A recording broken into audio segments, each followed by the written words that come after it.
नमस्कार दोस्तों, स्वागत है आपका रीडर्स माइंड चैनल पर, जहां हम लाते हैं दुनिया की बेहतरीन और दुर्लभ किताबों से वो ज्ञान जो बदल सकता है आपकी जिंदगी। आज हम लेकर आए हैं Napoleon hills golden rules, the lost writings, वो अनमोल लेख और सीख जो सालों तक दुनिया से छुपे रहे और अब आपके सामने है।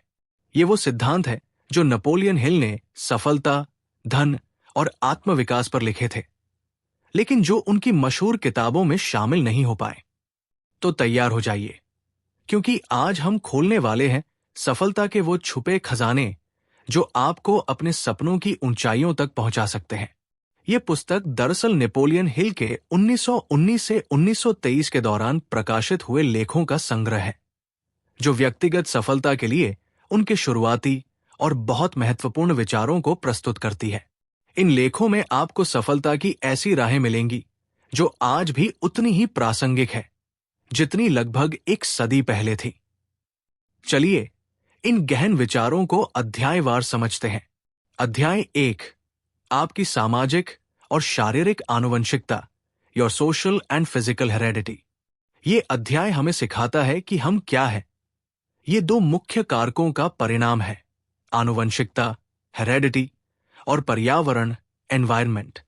1, शारीरिक आनुवंशिकता, फिजिकल हेरेडिटी। ये वो गुण हैं जो हमें अपने माता पिता और पूर्वजों से मिलते हैं, जैसे शरीर का आकार, बालों और आंखों का रंग। इन्हें बदलना बहुत मुश्किल है। 2, सामाजिक आनुवंशिकता, सोशल हेरेडिटी। ये वे गुण हैं जो हम अपने पर्यावरण से विकसित करते हैं और इन्हें हम अपनी इच्छा से बदल सकते हैं। इसमें वे सभी इंद्रिय छाप, सेंस इंप्रेशंस शामिल हैं जो जन्म से ही हमारे दिमाग तक पहुंचती है, जैसे गाने, कविताएं, किताबें, उपदेश और दृश्य। सबसे प्रभावशाली स्रोत घर, चर्च, संडे स्कूल, सार्वजनिक निजी स्कूल और अखबार पत्रिकाएं किताबें हैं। बी, आपका विश्वास इन्हीं इंद्रिय छापों का परिणाम है, चाहे वे सही हो या गलत। सी, एक स्वस्थ दिमाग बनाने के लिए हमें सच्चाई पर आधारित इंद्रिय छापों को ही ग्रहण करना चाहिए और पूर्वाग्रह, घृणा आदि से बचना चाहिए। 3, दिमाग एक उपजाऊ खेत की तरह है। इसमें जैसा बीज बोया जाता है वैसी ही फसल पैदा होती है। 4, इस अध्याय के 2 मुख्य बिंदु हैं। कोई भी विचार या आदत जो व्यक्ति में स्थायी रूप से स्थापित होनी है, उसे बचपन में सामाजिक आनुवंशिकता के सिद्धांत के माध्यम से बोना चाहिए। ऐसे विचार जीवन भर स्थायी रहते हैं, जब तक कि कोई मजबूत प्रभाव उन्हें मिटा न दे। बी, मनोविज्ञान का एक महत्वपूर्ण सिद्धांत यह है कि मन उस चीज को चाहता है जिसे रोका जाता है, प्रतिबंधित किया जाता है या हासिल करना मुश्किल होता है। अगर आप चाहते हैं कि कोई विचार स्थायी रूप से मन में रहे, तो उसे इस तरह प्रस्तुत करें कि व्यक्ति उसे सहर्ष स्वीकार करे। सी, ये सिद्धांत सफल नेतृत्व के लिए महत्वपूर्ण है।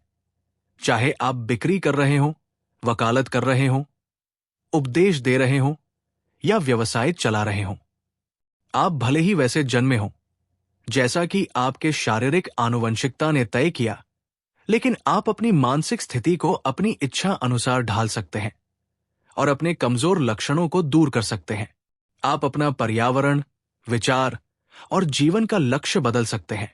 अध्याय 2, स्वसुझाव, ऑटो सजेशन। स्वसुझाव का अर्थ है स्वयं को दिया गया सुझाव। ये एक ऐसी प्रक्रिया है जिसके द्वारा व्यक्ति खुद को सचमुच बदल सकता है। 1, आपके शरीर की हर हलचल विचारों से नियंत्रित होती है और मन के 2 भाग होते हैं, चेतन, कॉन्शियस, और अवचेतन, सबकॉन्शियस। 2, चेतन मन में कोई भी विचार या विचार का होना एक संबंधित भावना पैदा करता है और आपको उस विचार को भौतिक वास्तविकता में बदलने के लिए प्रेरित करता है। उदाहरण के लिए, मैं खुद पर विश्वास करता हूं, मैं साहसी हूं, मैं जो भी ठानता हूं उसे पूरा कर सकता हूं, जैसे विचार रखने से साहस और आत्मविश्वास विकसित होता है। 3, सफलता की जादुई सीढ़ी पर पहला कदम उठाने के लिए आपको अपना निश्चित जीवन लक्ष्य तय करना होगा। उसे स्पष्ट रूप से लिखना होगा और याद करना होगा। 4. अपने लक्ष्य को दिन में कई बार दोहराए, खासकर रात को सोने से पहले, ये मानते हुए कि आप अपने लक्ष्य को प्राप्त करने के लिए आवश्यक शक्तियों, लोगों और भौतिक चीजों को अपनी ओर आकर्षित कर रहे हैं। 5. आपका दिमाग एक चुंबक की तरह है जो उन लोगों को आकर्षित करता है जिनके विचार और आदर्श आपके विचारों और आदर्शों से मेल खाते हैं। 6. आकर्षण का नियम, लॉ ऑफ अट्रैक्शन, कहता है कि जैसा आकर्षित करता है वैसा ही मिलता है, लाइक अट्रैक्ट्स लाइक। इसलिए उन विचारों को सावधानी से चुनें जिन पर आप ध्यान केंद्रित करते हैं। 7. लेखक नेपोलियन हिल ने स्वसुझाव के सिद्धांत का उपयोग करके खुद को कैसे बदला, इसका एक आश्चर्यजनक अनुभव साझा किया है। वो हर रात सोने से पहले अपनी कल्पना में एक बड़ी परामर्श तालिका देखता था, जहां वो लिंकन, इमर्सन, सुकरात, नेपोलियन, जेफरसन, एल्बर्ट हबार्ड, गलील के व्यक्ति और हेनरी वार्ड बीचर जैसे महान पुरुषों को बैठा हुआ कल्पना करता था। बी. उनका उद्देश्य अपने अवचेतन मन पर यह छाप छोड़ना था कि वो इन पुरुषों के गुणों को अपने चरित्र में विकसित कर रहे हैं। सी. इस अभ्यास के बाद वे एक सफल वक्ता बन गए। डी. इसी तरह उन्होंने अपने लेखन की क्षमता को भी हबार्ड के समान और उससे बेहतर बनाने के लिए विकसित किया। 8. लेखक का मानना है कि आप जो हासिल कर सकते हैं उसकी योजना आपकी उपलब्धि से कम निश्चित नहीं होगी। उन्होंने अपने निश्चित लक्ष्य को प्रति वर्ष $1,00,000 कमाऊंगा के रूप में बदला और कुछ महीनों में ही उन्हें $1,05,200 प्रति वर्ष की नौकरी का प्रस्ताव मिला, जो उनके लक्ष्य के बिल्कुल अनुरूप था, भले ही बाद में उन्हें वो पैसा नहीं मिला। इससे पता चलता है कि उन्होंने वास्तव में वह राशि अर्जित कर ली थी। 9. उन्होंने एक बार $38 का अतिरिक्त बीमा भुगतान वापस कर दिया, क्योंकि उनका मानना था कि ये उनके चरित्र को कमजोर करेगा। उनका मानना था कि चरित्र केवल उन्हीं चीजों से बना होना चाहिए जो सही हों, और हमारा बाहरी व्यवहार हमेशा हमारे मन के प्रभावी विचारों के अनुरूप होता है। 10. शक्ति संगठित ज्ञान है जो न्याय और निष्पक्षता पर आधारित लक्ष्यों की ओर निर्देशित होता है। आप स्वसुझाव के बिना अपनी व्यक्तिगत क्षमताओं को संगठित नहीं कर सकते। 11. आपका दिमाग एक उपजाऊ बगीचे की तरह है जो आपके मन के प्रभावी विचारों के अनुसार बाहरी शारीरिक गतिविधियों की फसल उगाएगा। 12. स्वसुझाव एक आकर्षक व्यक्तित्व के निर्माण की नींव है, क्योंकि चरित्र प्रभावी विचारों के समान होता है और वे बदले में शरीर की क्रिया को नियंत्रित करते हैं। 13. अवचेतन मन में योजनाओं को स्थापित करने के लिए दृढ़, गहरे बैठे और अत्यधिक भावनात्मक इच्छा आवश्यक है। अध्याय 3. सुझाव, सजेशन। सुझाव, सजेशन मनोविज्ञान का वो सिद्धांत है जिसके सही उपयोग से हम दूसरों के मन को प्रभावित, निर्देशित और नियंत्रित कर सकते हैं। ये विज्ञापन और बिक्री में उपयोग होने वाला प्रमुख सिद्धांत है। 1. स्वसुझाव अपने मन को प्रभावित करने के लिए होता है, जबकि सुझाव दूसरों के मन को प्रभावित करने के लिए होता है। 2. ये एक सूक्ष्म और शक्तिशाली सिद्धांत है। इसके विध्वंसक उपयोग से जीवन को बुझाया जा सकता है और रचनात्मक उपयोग से बीमारियों को खत्म किया जा सकता है। लेखक ने एक बार अपनी कक्षा में पेपरमिंट तेल का प्रदर्शन किया, जहां बोतल में सादा पानी था, लेकिन छात्रों को पेपरमिंट की गंध महसूस हुई, जो पूरी तरह से सुझाव का परिणाम था। बी. एक आपराधिक व्यक्ति को गिलोटिन के अधीन किया गया, जहां उसे सिर्फ एक लकड़ी के बोर्ड का झटका और गर्म पानी का रिसाव महसूस हुआ, लेकिन सुझाव के कारण उसने कल्पना की कि उसकी गर्दन काटी गई है और वो मर गया। सी. मानसिक उपचार, मेंटल हीलिंग में बीमारियों का ठीक होना भी सुझाव के सिद्धांत से होता है। कई चिकित्सक कम दवाओं और अधिक मानसिक सुझाव का उपयोग करते हैं। 3. सम्मोहन, हिप्नोटिज्म पूरी तरह से सुझाव के सिद्धांत पर आधारित है। व्यक्ति को उसकी सहमति के बिना सम्मोहित नहीं किया जा सकता। सम्मोहनकर्ता विषय के चेतन मन को निष्प्रभावी न्यूट्रलाइज करता है और फिर अवचेतन मन में सुझाव डालता है। एक ठग गिरोह बर्डशे के नेतृत्व में भविष्यवक्ता पार्लर का उदाहरण दिया गया है कि कैसे वे लोगों को धोखा देने के लिए उनके मन को निष्प्रभावी न्यूट्रलाइज्ड करते थे। वे पहले ग्राहक का विश्वास जीतते थे, उनकी कमजोरियों का पता लगाते थे और फिर सूक्ष्म सुझावों का उपयोग करके उन्हें निवेश के लिए प्रेरित करते थे। 4. दूसरों को प्रभावित करने के लिए आपको पहले उनका विश्वास जीतना होगा। 5. मार्क एंटनी का भाषण सीजर के अंतिम संस्कार में सुझाव का एक शानदार उदाहरण है। एंटनी ने पहले भीड़ को शांत किया और उनके मन को ग्रहणशील बनाया, ब्रूटस की आलोचना करने से बचते हुए। बी. फिर उसने अपनी बात कहने के बजाय उन्हें अपनी जिज्ञासा जगाने का अवसर दिया। इच्छा करो कि मैं उसे नहीं पढ़ूंगा। सी. उसने सूक्ष्म सुझावों और भावनात्मक अपील का उपयोग करके धीरे धीरे भीड़ को ब्रूटस के खिलाफ कर दिया और उन्हें बदला लेने के लिए तैयार किया। डी. बिक्री में इसका अर्थ है कि आपको ग्राहक के मन को तैयार करने में पर्याप्त समय देना चाहिए, न कि बहुत जल्दी सौदे को बंद करने की कोशिश करनी चाहिए। 6. मन में सभी भावनाएं, अनुभव और इंद्रिय छाप एक साथ रिकॉर्ड होते हैं। एक नकारात्मक विचार या कार्य संबंधित सभी नकारात्मक अनुभवों को चेतन मन में ला सकता है। इसलिए सफल विक्रेता नकारात्मक बातों से बचते हैं। 7. नेतृत्व में भी सुझाव का उपयोग होता है। कर्मचारियों की प्रशंसा करने से उनकी दक्षता बढ़ती है, दंड देने से नहीं। 8. हम अनजाने में लगातार दूसरों को अपनी भावनाएं और विचार भेजते रहते हैं। अध्याय 4. प्रतिशोध का नियम, द लॉ ऑफ रिटेलिएशन। प्रतिशोध का नियम मनोविज्ञान का एक बहुत महत्वपूर्ण सिद्धांत है। यह कहता है कि मानव मन जैसा बोएगा वैसा ही पाएगा। ये दयालुता के कार्यों का जवाब दयालुता से और अन्याय के कार्यों का जवाब अन्याय से देता है। 1. ये सिद्धांत जैसा आकर्षित करता है वैसा ही मिलता है, लाइक अट्रैक्ट्स लाइक पर आधारित है। 2.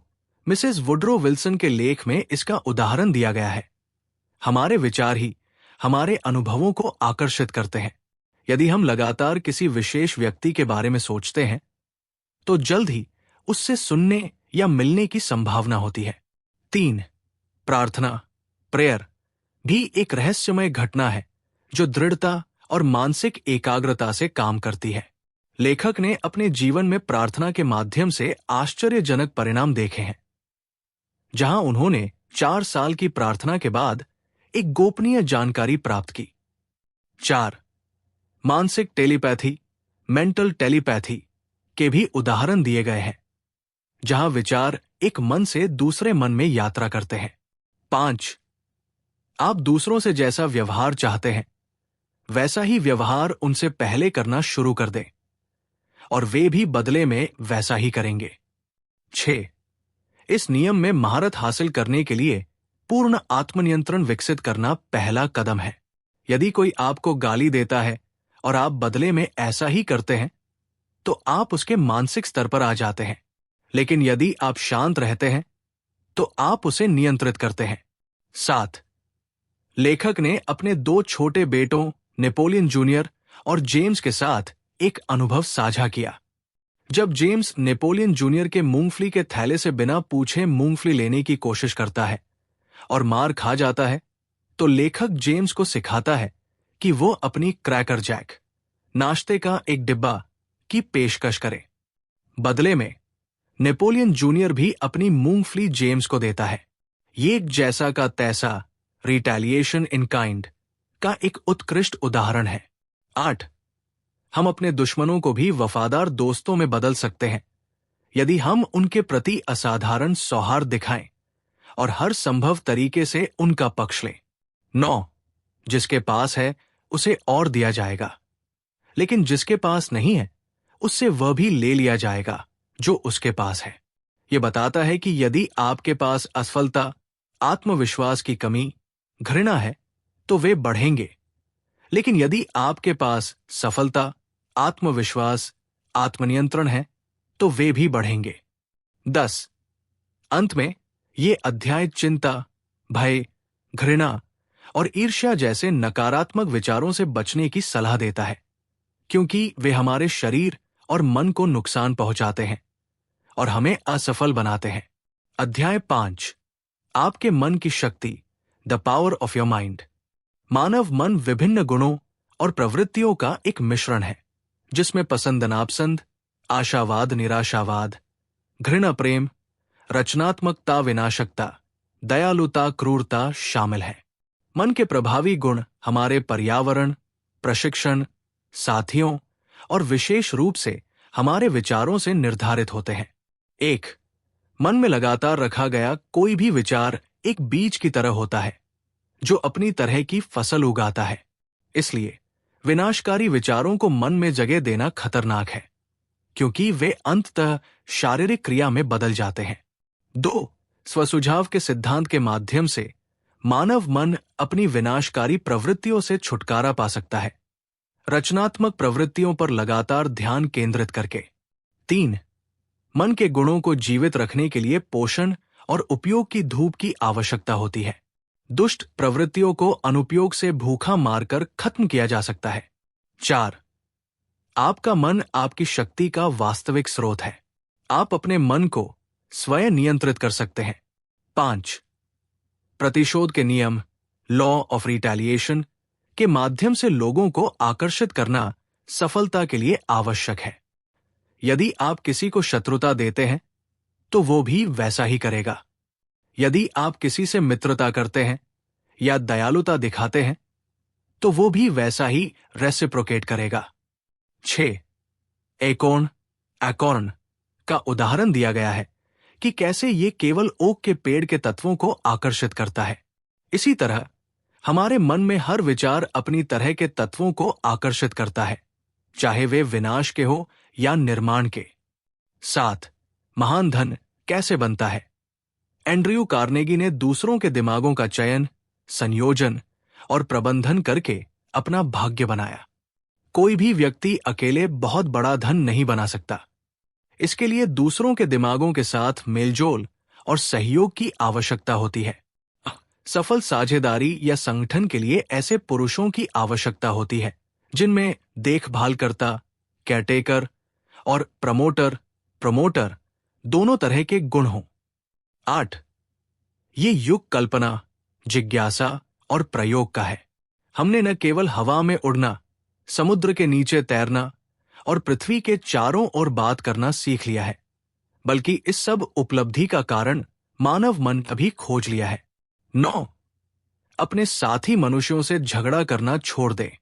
दूसरों पर क्रोध करने में खर्च की गई समय और ऊर्जा यदि रचनात्मक प्रयासों की ओर निर्देशित की जाए तो हमें स्वतंत्र रूप से धनवान बना सकती है। घृणा के विचार स्वयं को ही नुकसान पहुंचाते हैं। 10। महान आत्माएं वे होती हैं जो क्रोध करने में धीमी होती है और शायद ही कभी दूसरों को नष्ट करने की कोशिश करती है। क्षमा करने और चोट को सचमुच भूलने वाला व्यक्ति ईर्ष्या करने योग्य होता है। अध्याय 6। आत्मविश्वास कैसे बनाएं? How to build self confidence. आत्मविश्वास खुशी और भौतिक धन दोनों को प्राप्त करने के लिए सबसे आवश्यक गुण है। आप तब तक खुश नहीं हो सकते जब तक आप खुद पर विश्वास नहीं करते। 1। इस अध्याय की शुरुआत एक दिलचस्प कहानी से होती है। एक आवारा व्यक्ति जिसने जीवन में सब कुछ खो दिया था, लेखक के पास मदद के लिए आया। लेखक ने उसे एक आईने के सामने खड़ा कर दिया और कहा, आपकी मदद करने वाला पृथ्वी पर एकमात्र व्यक्ति वही है जो आपको आईने में दिख रहा है। इस अनुभव ने उस व्यक्ति का जीवन पूरी तरह बदल दिया और वह एक सफल व्यवसायी बन गया। 2। आत्मविश्वास विकसित करने में पहला कदम भय को दूर करना है। भय आत्मविश्वास के बीच सबसे बड़ी बाधा है। 3। आपके मस्तिष्क में एक सुप्त प्रतिभा है जिसे केवल आत्मविश्वास के अभ्यास से ही जगाया जा सकता है। जब यह जागृत होती है तो आप आश्चर्यजनक चीजें हासिल कर सकते हैं। 4। लेखक एक आत्मविश्वास निर्माण chart, self confidence building chart का सुझाव देते हैं, जिसे स्वसुझाव और एकाग्रता के सिद्धांतों का उपयोग करके याद और दोहराया जाना चाहिए। ये चार्ट एक ब्लूप्रिंट की तरह है कि आप किस व्यक्ति के रूप में बनना चाहते हैं। इसमें अपनी क्षमताओं पर विश्वास, विचारों को भौतिक रूप में बदलना, वांछित चीजों को आकर्षित करने के सिद्धांत सीखना, कार्यों को पूरा करना, सुनहरी नियम, गोल्डन रूल के सिद्धांतों का पालन करना और स्पष्ट रूप से खुद को व्यक्त करना शामिल है। बी, अपने मुख्य लक्ष्य, चीफ एम को चेतन मन में स्थापित करें। सी, इस चार्ट को जोर से बोलने और लिखने से विचार और भी तेजी से भौतिक वास्तविकता में बदल जाते हैं। डी, इसे आईने के सामने बोले, खुद को प्रेरित करें। 5, इस चार्ट को दैनिक प्रार्थना के रूप में भी इस्तेमाल किया जा सकता है, जिससे विश्वास की अतिरिक्त शक्ति मिलती है और आपके लक्ष्य तेजी से पूरे होते हैं। 6, गहरी और भावनात्मक इच्छा सभी मानवीय उपलब्धियों का आधार है। ये वो बीज है जिससे सभी उपलब्धियां उत्पन्न होती है।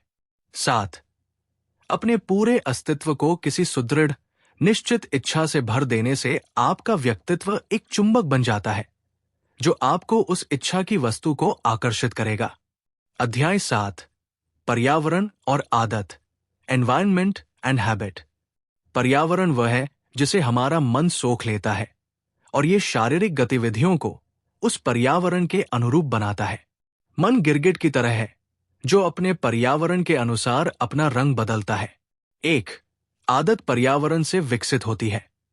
एक ही काम को बार बार एक ही तरीके से करने से, एक ही विचारों को बार बार सोचने से, एक बार बन जाने के बाद ये सीमेंट की तरह कठोर हो जाती है। 2, पर्यावरण वो भोजन और सामग्री प्रदान करता है जिससे हम विचार बनाते हैं, और आदतें इन सामग्रियों को हमारे व्यक्तित्व का स्थायी हिस्सा बना देती है। 3, लेखक दंड प्रणाली की आलोचना करते हैं, सुझाव देते हैं कि अपराधियों को मानसिक अस्पतालों में भेजा जाना चाहिए, जहां उनका पर्यावरण उन्हें उपयोगी इंसान बनने के लिए प्रेरित करे, बजाय इसके कि उन्हें अपराधी के रूप में ब्रांड किया जाए। 4, आदतों को नियंत्रित और उपयोग किया जा सकता है। पुरानी आदतों को हटाने का सबसे अच्छा तरीका नई, वांछनीय आदतें बनाना है, जो नई मानसिक राहें बनाती है। 5, नई आदतें बनाने के नियम। शुरुआत में नई आदत के प्रति शक्ति और दृढ़ता लगाएं। बी, अपना ध्यान नई राह पर केंद्रित रखें और पुरानी राहों से दूर रहें। सी, जितनी बार हो सके नई राह पर चलें। डी, पुरानी, आसान राहों पर चलने के प्रलोभन का विरोध करें। सुनिश्चित करें कि आपने सही राह चुनी है, फिर बिना किसी संदेह के आगे बढ़े। 6, स्वसुझावी आदतों को बनाने या नष्ट करने का पहला सिद्धांत है। इसके लिए दृढ़ता की आवश्यकता होती है। 7, दृढ़ता, परसिस्टेंस को एक बुलडॉग की दृढ़ता से तुलना की गई है, जो लक्ष्य को प्राप्त करने तक दबाव नहीं छोड़ता। ये एक अजेय दृढ़ संकल्प है। 8, दृढ़ता को आत्मविश्वास से विकसित किया जा सकता है।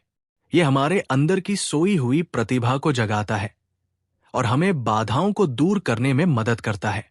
9, पर्यावरण एक व्यापक अवधारणा है, जिसमें हम जो किताबें पढ़ते हैं, जिन लोगों के साथ घूमते हैं, जिस समुदाय में रहते हैं, जिस काम में लगे हैं, जो कपड़े पहनते हैं, जो गाने गाते हैं और जो विचार सोचते हैं, वे सब शामिल हैं।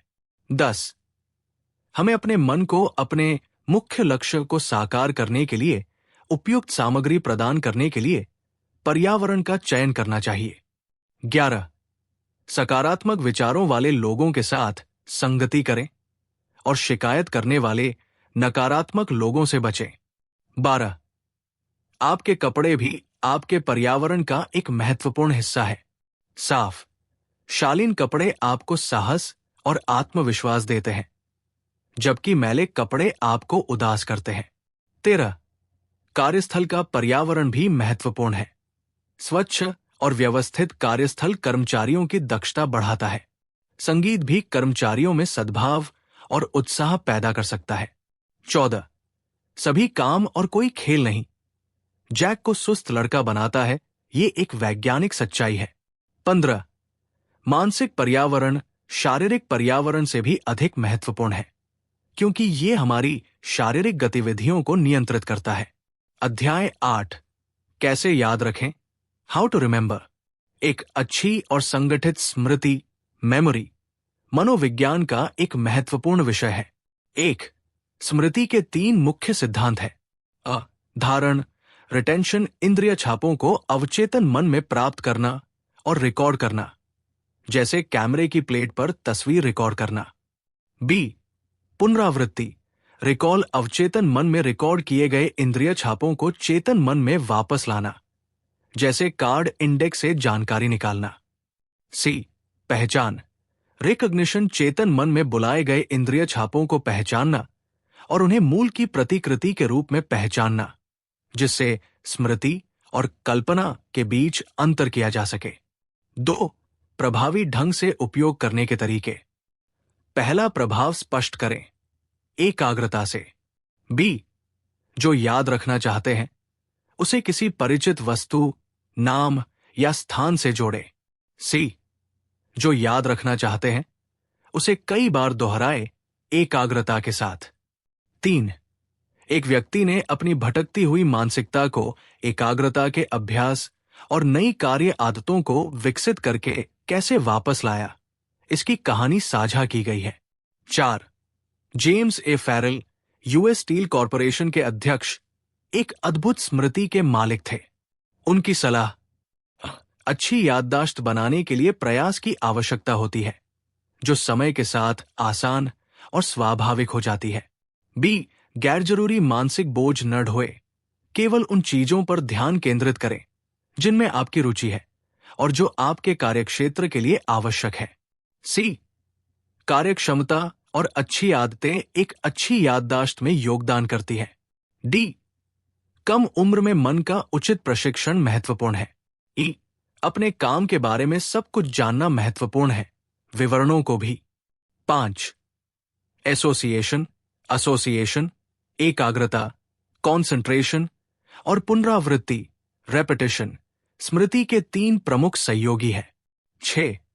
खराब याददाश्त के मुख्य कारण हैं इंद्रिय छाप बनते समय उदासीनता, विभाजित ध्यान और एकाग्रता की कमी। 7. याददाश्त को बेहतर बनाने का सूत्र, जिस चीज को आप याद रखना चाहते हैं उस पर अपना पूरा ध्यान केंद्रित करें, उसे अपने मन में चित्रित करें, उसे जोर से दोहराएं, फिर उसे किसी ऐसे व्यक्ति या स्थान से जोड़ें जिसे आप आसानी से याद कर सकें। अध्याय 9, मार्क एंटनी ने रोमन भीड़ को जीतने के लिए सुझाव का कैसे उपयोग किया। How Mark Antony used suggestion in winning the Roman mob. ये अध्याय सुझाव के सिद्धांत का एक व्यावहारिक प्रदर्शन है, विशेष रूप से मार्क एंटनी के सीजर के अंतिम संस्कार के प्रसिद्ध भाषण के माध्यम से। 1. लेखक अपने स्वयं के अनुभव से शुरू करते हैं। जब उन्हें प्रेस क्लब में सदस्यता के लिए बेचा जा रहा था, उन्हें बताया गया कि उन्हें चुना गया है, ये एक सम्मान है और वे $150 का शुल्क दें।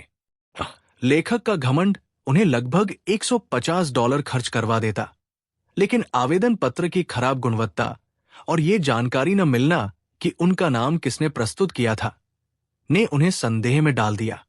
बी. एक दोस्त ने बाद में बताया कि क्लब सदस्यता के लिए अभियान चला रहा था और वो उन्हें $50 में सदस्यता दिला सकता था। सी. ये अनुभव बिक्री में मुझे खरीदने दो, लेटिंग मी बाय बनाम मुझे बेचो, सेलिंग मी का उदाहरण बना। 2. मार्क एंटनी का भाषण मनोविज्ञान के अनुप्रयोग का एक उत्कृष्ट उदाहरण है। भीड़ ब्रूटस के पक्ष में थी और एंटनी के प्रति शत्रुतापूर्ण थी। बी. एंटनी ने पहले भीड़ को शांत किया और उनके मन को ग्रहणशील बनाया, निष्प्रभावी किया। उसने ब्रूटस की सीधे आलोचना करने से परहेज किया, इसके बजाय उसे माननीय व्यक्ति कहा, लेकिन दोहराव और स्वर के माध्यम से व्यंग्य का उपयोग किया, जिससे भीड़ धीरे धीरे संदेह करने लगी। सी. उसने भीड़ की उत्सुकता जगाई सीजर की वसीयत का उल्लेख करके, लेकिन उसे तुरंत नहीं पढ़ा। भीड़ को ही वसीयत पढ़ने की मांग करने पर मजबूर किया। डी। फिर उसने सीजर के शरीर और उसके घावों का उपयोग करके भावनात्मक अपील की, भीड़ में दया और प्रेम की भावनाएं जगाई, जिससे वे ब्रूटस के खिलाफ हो गए और बदला लेने की इच्छा प्रकट की। उसने अपनी सबसे मजबूत दलील को अंत के लिए बचाए रखा, वसीयत पढ़ना और उसमें सीजर द्वारा प्रत्येक नागरिक को दिए गए उपहार। यह बिक्री में महत्वपूर्ण है कि आप अपने ट्रम्प कार्ड को तब तक न खेलें जब तक ग्राहक का मन पूरी तरह से तैयार न हो जाए। 3. यह अध्याय सिखाता है कि बिक्री या किसी भी तर्क को प्रभावी बनाने के लिए आपको पहले श्रोता या ग्राहक के मन को तैयार करना होगा, उन्हें अपनी तरफ लाना होगा और फिर धीरे धीरे उन्हें अपनी बात मनवाने के लिए प्रेरित करना होगा। अध्याय 10, अनुनय बनाम बल, परसुएजन वर्सेस फोर्स। ये अध्याय बल की निरर्थकता और मानव मन को प्रभावित करने में अनुनय, परसुएजन की शक्ति पर केंद्रित है। 1. प्रथम विश्व युद्ध ने यह दिखाया कि बल मानव मन को प्रभावित करने का एक बेकार साधन है। शारीरिक बल से शरीर को नियंत्रित किया जा सकता है, लेकिन मन को नहीं। 2. ज्यादातर लोग अपने मन की शक्ति का उपयोग नहीं करते, लेकिन जब कुछ असाधारण होता है तो वे अपनी वास्तविक शक्ति की खोज कर सकते हैं और प्रतिभा बन सकते हैं। 3. मन को उत्तेजित करने के लिए मानसिक उत्तेजकों जैसे तीव्र रुचि, इच्छा, उत्साह, प्रेम की आवश्यकता होती है, न कि शारीरिक या मादक उत्तेजकों की। 4.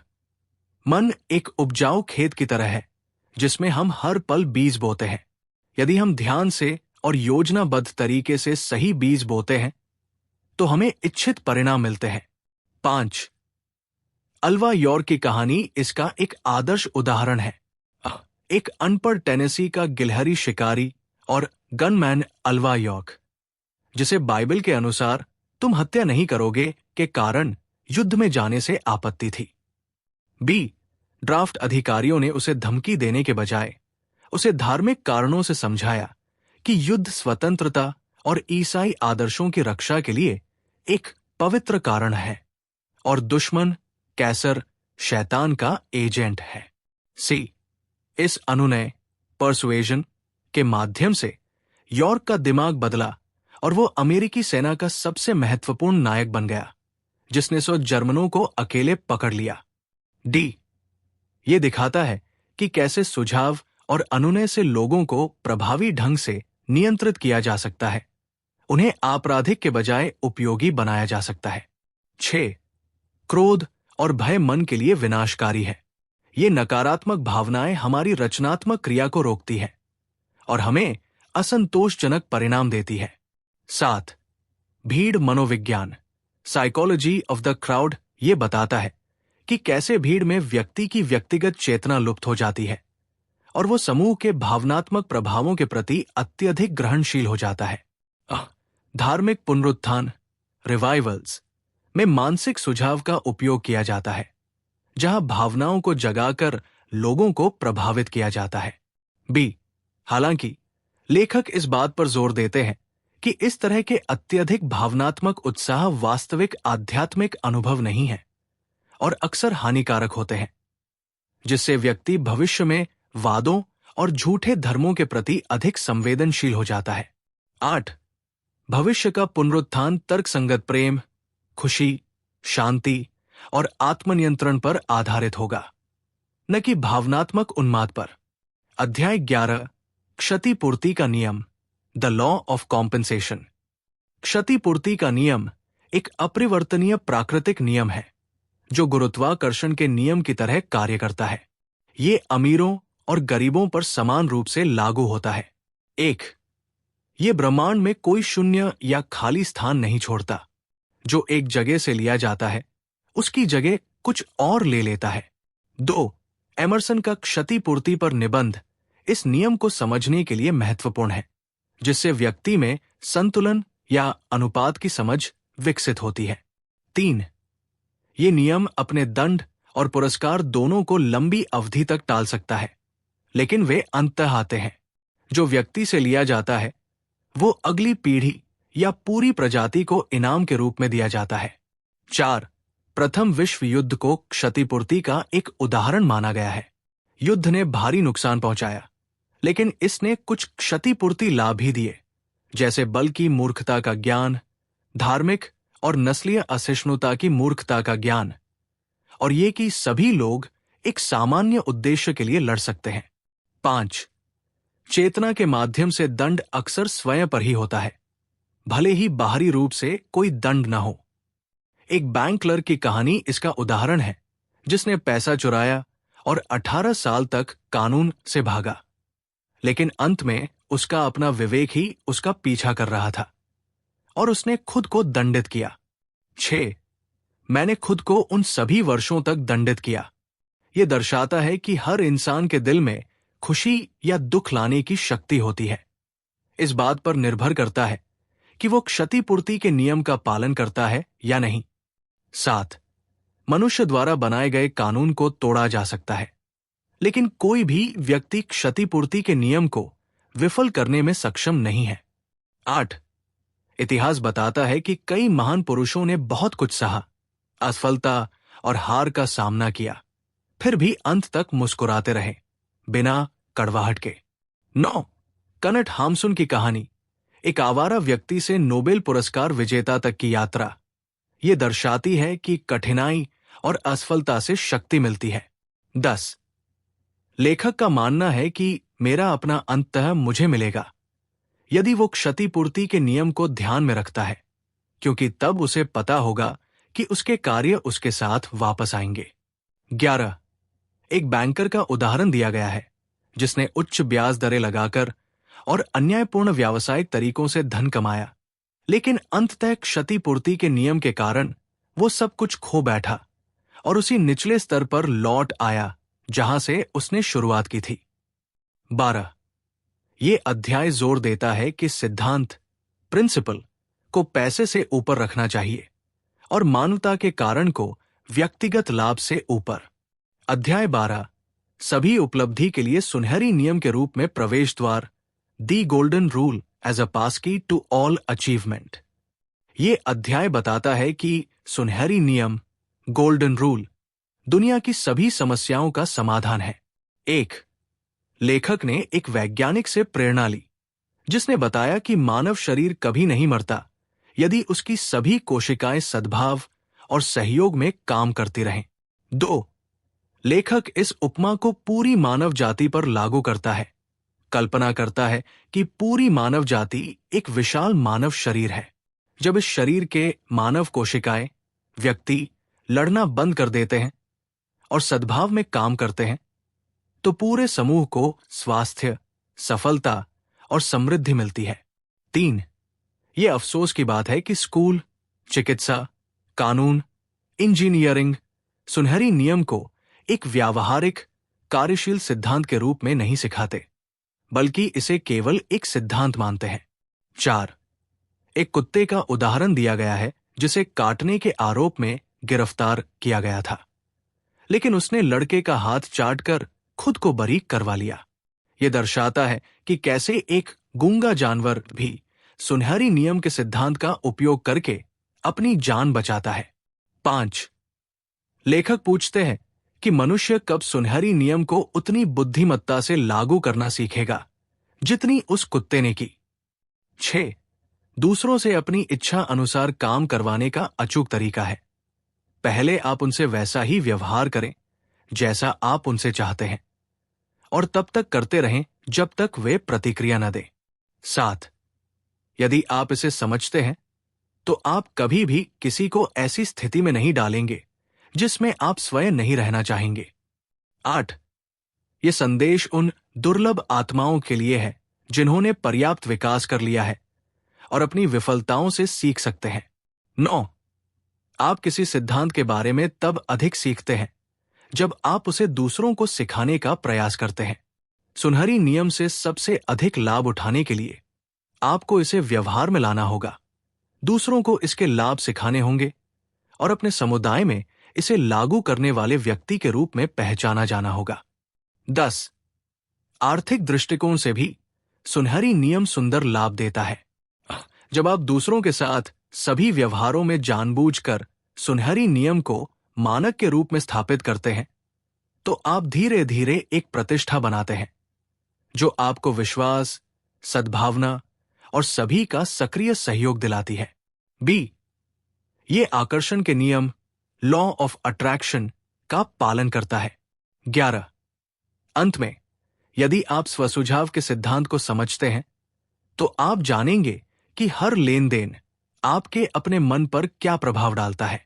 यदि आप अपने अवचेतन मन को इस अटल सत्य से भर रहे हैं कि आप हमेशा सुनहरी नियम के आधार पर दूसरों के साथ व्यवहार कर रहे हैं, तो आप जल्द ही अपने लिए इतना स्वस्थ सम्मान और इतना शक्तिशाली आत्मविश्वास विकसित कर लेंगे कि पृथ्वी पर कोई भी चीज आपको जीवन में अपनी इच्छाओं को प्राप्त करने से नहीं रोक पाएगी। मुझे उम्मीद है कि ये विस्तृत विवरण आपको नेपोलियन हिल के इन खोए हुए लेखों को बेहतर ढंग से समझने में मदद करेगा। दोस्तों, नेपोलियन हिल के ये गोल्डन रूल्स सिर्फ शब्द नहीं हैं, बल्कि वो चाबियां हैं जो आपकी किस्मत का ताला खोल सकती है। अगर आपको ये वीडियो पसंद आया हो तो इसे लाइक करें, अपने दोस्तों के साथ शेयर करें और हमारे चैनल रीडर्स माइंड को सब्सक्राइब करना ना भूलें, क्योंकि यहां हम आपको देते हैं ज्ञान का वो खजाना जो आपके जीवन को नई दिशा दे सकता है। फिर मिलेंगे एक नई किताब, नई सोच और नई प्रेरणा के साथ। तब तक के लिए पढ़ते रहिए, सीखते रहिए और आगे बढ़ते रहिए।